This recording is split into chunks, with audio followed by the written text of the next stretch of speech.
IT ಸಿಟಿಯಲ್ಲಿ ಆತಂಕ ಸೃಷ್ಟಿಸಿರುವಂತಹ the Rameswaram cafe ಸ್ಫೋಟದ ತನಿಖೆ ಮಿಂಚಿನ ವೇಗದಲ್ಲಿ ಸಾಗ್ತಾ ಇದೆ. ಸ್ಥಳೀಯ ಪೊಲೀಸರು, ಸಿಸಿಬಿ, ಎಫ್ಎಸ್ಎಲ್ ತಂಡಗಳು ಸ್ಫೋಟದಲ್ಲಿ ಸಿಕ್ಕಂತ ಕುರುಹುಗಳನ್ನು ಹಿಡಿದು ತನಿಖೆ ಮಾಡ್ತಾ ಇದೆ.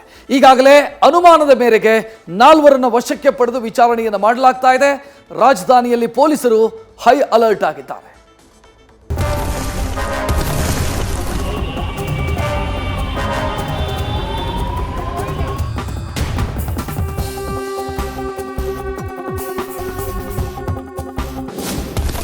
ರಾಮೇಶ್ವರಂ ಕೆಫೆ ಬಾಂಬ್ ಬ್ಲಾಸ್ಟ್ ಪ್ರಕರಣದ ತನಿಖೆ ಚುರುಕು.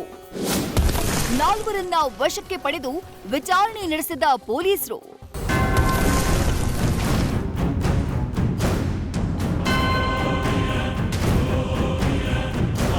ಬೆಂಗಳೂರಿನ ಕುಂದಲಹಳ್ಳಿ ರಾಮೇಶ್ವರಂ ಕೆಫೆಯಲ್ಲಿ ನಡೆದಂತಹ ಬಾಂಬ್ ಬ್ಲಾಸ್ಟ್ ಇಡೀ ರಾಜಧಾನಿ ಬೆಂಗಳೂರನ್ನೇ ಬೆಚ್ಚಿ ಬೀಳಿಸಿದೆ.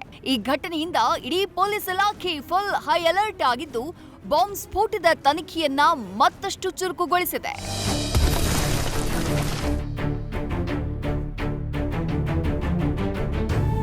ರಾಮೇಶ್ವರಂ ಕೆಫೆ ಸುತ್ತಮುತ್ತಲಿನ ಸಿಸಿಟಿವಿ ದೃಶ್ಯಗಳನ್ನ ವಶಕ್ಕೆ ಪಡೆದು ಪೊಲೀಸರು ತೀವ್ರ ವಿಚಾರಣೆಯನ್ನ ಮಾಡ್ತಿದ್ದಾರೆ. ಈಗಾಗಲೇ ಅನುಮಾನದ ಮೇರೆಗೆ 4 ವಶಕ್ಕೆ ಪಡೆಯಲಾಗಿತ್ತು. ಅದರಲ್ಲಿ ಓರ್ವನನ್ನ ಬಿಟ್ಟು ಕಳುಹಿಸಲಾಗಿದ್ದು, ಇನ್ನೂ 3 ವಿಚಾರಣೆ ತೀವ್ರವಾಗಿ ನಡೀತಾ ಇದೆ. ಎಚ್ಎಎಲ್ ಪೊಲೀಸ್ ಠಾಣೆಯಲ್ಲಿ ಪ್ರಕರಣ ದಾಖಲಿಸಿಕೊಂಡು ಪೊಲೀಸರು ತನಿಖೆಯನ್ನ ಮಾಡ್ತಾ ಇದ್ರು. ಆದರೆ ಇದು ಗಂಭೀರವಾಗಿರುವ ಕೇಸ್ ಆಗಿರುವಂತಹ ಕಾರಣಕ್ಕೆ ಸಿಸಿಬಿಗೆ ವರ್ಗಾವಣೆ ಮಾಡಿ ಕಮಿಷನರ್ ದಯಾನಂದ್ ಆದೇಶವನ್ನ ಹೊರಡಿಸಿದ್ದಾರೆ. ಇನ್ನು ಎಸಿಪಿ ನವೀನ್ ಕುಲಕರ್ಣಿಯವರನ್ನ ತನಿಖಾಧಿಕಾರಿಯಾಗಿ ನೇಮಕ ಮಾಡಲಾಗಿದೆ. ರಾಮೇಶ್ವರಂ ಕೆಫೆಯ ಫ್ಲೋರ್ ಸೂಪರ್ವೈಸರ್ ರಾಜೇಶ್ ದೂರಿನಲ್ಲಿ ಆರೋಪಿ ಬ್ಯಾಗ್ ಇಡುವುದನ್ನ ಗಮನಿಸಿರುವುದಾಗಿ ಸ್ಫೋಟಕ ಮಾಹಿತಿಯನ್ನ ಬಿಚ್ಚಿಟ್ಟಿದ್ದಾರೆ. ಹಾಗಾದ್ರೆ ಎಫ್ಐಆರ್ನಲ್ಲಿ ಏನಿದೆ ಅನ್ನುವುದನ್ನ ನೋಡುವುದಾದ್ರೆ, ಕೆಫೆ ಬೆಳಗ್ಗೆ 6 ಗಂಟೆಗೆ ಓಪನ್ ಆಗಿ ರಾತ್ರಿ 1 ಗಂಟೆಯವರೆಗೂ ತೆರೆದಿರುತ್ತೆ.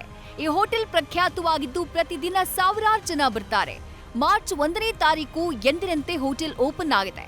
ರಾಜೇಶ್ ಡ್ಯೂಟಿ ಬೆಳಗ್ಗೆ 6 ಗಂಟೆಯಿಂದ ಸಂಜೆ 4 ಗಂಟೆಯವರೆಗೆ ಇದ್ದು ಕೆಫೆಗೆ ಬರುವವರ ನಿರ್ವಹಣೆ ಮಾಡ್ತಾರೆ. ಕೆಫೆಗೆ ಮಧ್ಯಾಹ್ನ 12 ಗಂಟೆಯಿಂದ 3 ಗಂಟೆಯವರೆಗೆ ಹೆಚ್ಚಿನ ಗ್ರಾಹಕರು ಬರ್ತಾರೆ.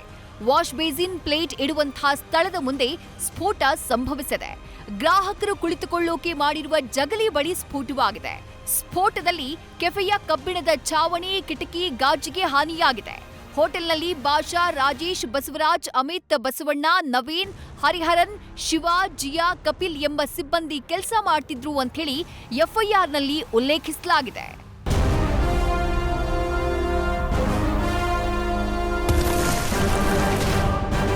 ಮತ್ತೊಂದು ಕಡೆ ಎಫ್ಎಸ್ಎಲ್ ತಂಡ ಕೂಡ ಸ್ಫೋಟಗೊಂಡ ಸ್ಥಳದಲ್ಲಿ ಸಿಕ್ಕ ವಸ್ತುಗಳನ್ನ ವಶಕ್ಕೆ ಪಡೆದು ಪರಿಶೀಲನೆ ಮಾಡ್ತಾ ಇದೆ. ಬಾಂಬ್ ಬ್ಲಾಸ್ಟ್ನಲ್ಲಿ ಗಾಯಗೊಂಡವರ ಬಟ್ಟೆಯನ್ನ ಎಫ್ಎಸ್ಎಲ್ ಅಧಿಕಾರಿಗಳು ಪರಿಶೀಲನೆಗೆ ತೆಗೆದುಕೊಂಡು ಹೋಗಿದ್ದಾರೆ. ಬಾಂಬ್ ಸ್ಫೋಟವಾದಾಗ ಅವರ ಬಟ್ಟೆಯ ಮೈ ಮೇಲೆ ಯಾವುದಾದ್ರೂ ಕೆಮಿಕಲ್ ಬಂದು ಬಿದ್ದಿದ್ಯಾ ಅನ್ನೋ ಬಗ್ಗೆ ಪರಿಶೀಲನೆ ಮಾಡಲಿದ್ದಾರೆ. ಇನ್ನು ತೆಲಂಗಾಣ ಕೌಂಟರ್ ಇಂಟೆಲಿಜೆನ್ಸ್ ಸೆಲ್ ಕೂಡ ರಾಮೇಶ್ವರಂ ಕೆಫೆ ಬಳಿ ಪರಿಶೀಲನೆಯನ್ನ ಮಾಡ್ತಾ ಇದೆ. ಬಾಂಬ್ ಸ್ಫೋಟ, ಉಗ್ರ ಕೃತ್ಯಗಳ ತನಿಖೆಯಲ್ಲಿ ಕೌಂಟರ್ ಇಂಟೆಲಿಜೆನ್ಸ್ ತುಂಬಾ ಖ್ಯಾತಿಯನ್ನ ಗಳಿಸಿದೆ. ಸದ್ಯ ಸ್ಫೋಟದ ಸ್ಥಳದಲ್ಲಿ ಸಿಕ್ಕಿರುವಂತಹ ಸ್ಯಾಂಪಲ್ಗಳನ್ನ ಪರಿಶೀಲಿಸಿದ್ದಾರೆ. ತುಂಬ ಸೀರಿಯಸ್ ಆಗಿ ಅನೇಕ ತಂಡಗಳನ್ನು ರಚನೆ ಮಾಡಿದ್ದೇವೆ. ಭಾಳ ಸೀರಿಯಸ್ ಆಗಿ, ಭಾಳ ಡೀಪಾಗಿ ಹೋಗ್ತಾ ಇದ್ದಾರೆ. ಕೆಲವು ಕುರುಹುಗಳು ಸಿಕ್ಕಿದ್ದಾವೆ. CCTV ಫುಟೇಜಸ್ಸಲ್ಲಿ ಒಂದಿಷ್ಟು ಮಾಹಿತಿಗಳನ್ನು ಕಲೆ ಹಾಕಿದ್ದಾರೆ. ಒಂದು ದೊಡ್ಡ ತಂಡನೇ FSLದು ನಿನ್ನೆ ಅವರು ಸ್ಯಾಂಪಲ್ಸ್ ಕಲೆಕ್ಟ್ ಮಾಡಿದ್ದಾರೆ. ಅದರಲ್ಲಿ ಅವರೇನು ಟೈಮರ್ ಇಟ್ಟಿದ್ದು, ಆಮೇಲಿಂದ ಅಲ್ಲಿ ಅವರು ಯಾವ ರೀತಿ ಇದನ್ನು ಉಪಯೋಗಿಸಿದ್ರು, ಅದು ಎಷ್ಟು ಕೆಪಾಸಿಟಿ ಇತ್ತು ಅದಕ್ಕೆ, ಅದೆಲ್ಲವನ್ನು ಕೂಡ ಈಗಾಗಲೇ ಅವರು ಮಾಹಿತಿಗಳನ್ನು ಕಲೆ ಹಾಕ್ಕೊಂಡಿದ್ದಾರೆ. ಅದು ಕೂಡ ಒಂದು ಕಡೆ ಸಹಾಯ ಆಗುತ್ತೆ ಇನ್ವೆಸ್ಟಿಗೇಷನ್.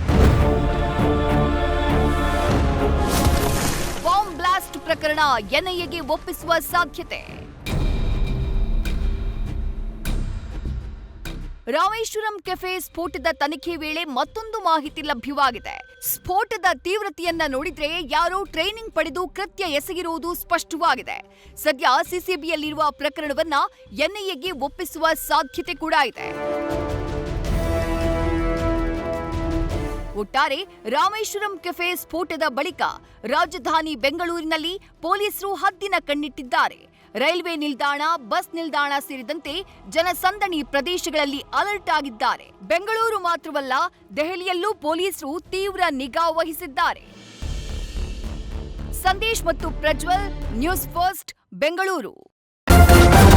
ನ್ಯೂಸ್ ಫಸ್ಟ್ ನಿರ್ಭೀತಿಯಿಂದ ನಿಮ್ಮ ಪರವಾಗಿ.